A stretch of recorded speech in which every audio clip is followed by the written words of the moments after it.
महाभारत युद्ध के 18वें दिन का आरंभ एक नए चरण के साथ हुआ। कौरवों की लगभग सारी सेना नष्ट हो चुकी थी। गुरु द्रोणाचार्य, कर्ण, शल्य, अश्वत्थामा जैसे महारथी युद्ध भूमि में मारे जा चुके थे। अब केवल एकमात्र कौरव बचे थे, दुर्योधन, जो युद्ध भूमि से भागकर द्वैपायन सरोवर झील में जाकर छिप गया था। दुर्योधन जब झील में छिप गया तब अश्वत्थामा, कृपाचार्य और कृतवर्मा उसके पास पहुंचे। उन्होंने उससे युद्ध में लौटने और धर्मपूर्वक अंत तक लड़ने का आग्रह किया।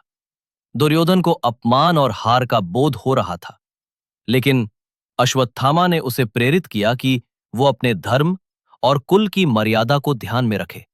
युद्ध क्षेत्र में युधिष्ठिर को ज्ञात हुआ कि दुर्योधन अभी जीवित है और सरोवर में छिपा है। वे पांचों पांडव उसके पास पहुंचे और उसे बाहर निकलकर युद्ध करने की चुनौती दी। पहले दुर्योधन ने मना कर दिया, लेकिन जब उसने देखा कि उसे कायर कहा जा रहा है, तब वो जल से बाहर आया। दुर्योधन ने कहा, मैं अकेला हूं और तुम 5। यदि तुम में से कोई एक मुझसे समर करे तो मैं स्वीकार करूंगा। तब भीमसेन ने आगे बढ़कर गदा युद्ध की चुनौती ली, क्योंकि गदा युद्ध में भीम और दुर्योधन दोनों महारथी माने जाते थे। दोनों योद्धा गदा लिए हुए आमने सामने भगवान श्री कृष्ण, युधिष्ठिर, अर्जुन, नकुल और सहदेव युद्ध को देख रहे थे। युद्ध आरंभ हुआ।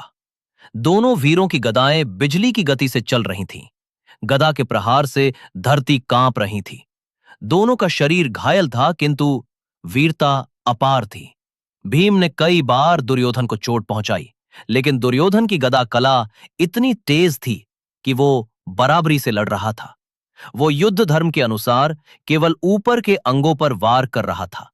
तभी श्री कृष्ण ने भीम को संकेत दिया कि दुर्योधन की जांघ वो हिस्सा है जहां उसकी शक्ति केंद्रित है। भीम को याद आया, जब द्रौपदी को भरी सभा में दुर्योधन ने अपनी जांघ पर बैठने को कहा था, तब द्रौपदी ने प्रतिज्ञा ली थी कि वो उसी जांघ को कुचलवाएगी। भीम ने क्रोध में आकर अपनी पूरी ताकत से दुर्योधन की जांघ पर गदा से वार किया। ये नियम विरुद्ध था, क्योंकि गदा युद्ध में जांघ पर वार निषिद्ध था। दुर्योधन जमीन पर गिर पड़ा। उसकी जांघ टूट चुकी थी। वो असहाय हो गया। पड़ा हुआ दुर्योधन बोल उठा, हे कृष्ण, तुम अधर्म के पक्ष में खड़े हो। भीम ने नियम तोड़कर वार किया। क्या यही धर्म है? श्री कृष्ण ने कहा, तुमने जब द्रौपदी का चीरहरण किया, तब क्या वो धर्म था? जब भीम के पुत्र घटोत्कच को कर्ण ने ब्रह्मास्त्र से मारा, तब क्या वो धर्म था? दुर्योधन की जांघ टूटी हुई थी। वो मरणासन स्थिति में पड़ा था।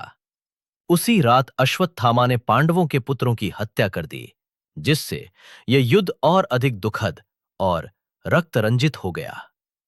अंततः सूर्यास्त के समय दुर्योधन ने अपने प्राण त्याग दिए। उसके साथ ही कौरव वंश का भी अंत हो गया। भीष्म, कर्ण, गुरु द्रोण, शल्य सब पहले ही युद्ध में मारे जा चुके थे। अब कुरुक्षेत्र का युद्ध समाप्त हुआ। दुर्योधन की महत्वाकांक्षा, अहंकार और अधर्म उसका पतन बना। भीम ने प्रतिज्ञा निभाई, किंतु युद्ध धर्म की सीमाएं लांघ दी। श्री कृष्ण का संकेत, युद्ध में केवल शस्त्र नहीं, चातुर्य और नीति भी जरूरी है। महाभारत युद्ध का अंत केवल विजयोत्सव नहीं, एक त्रासदी था।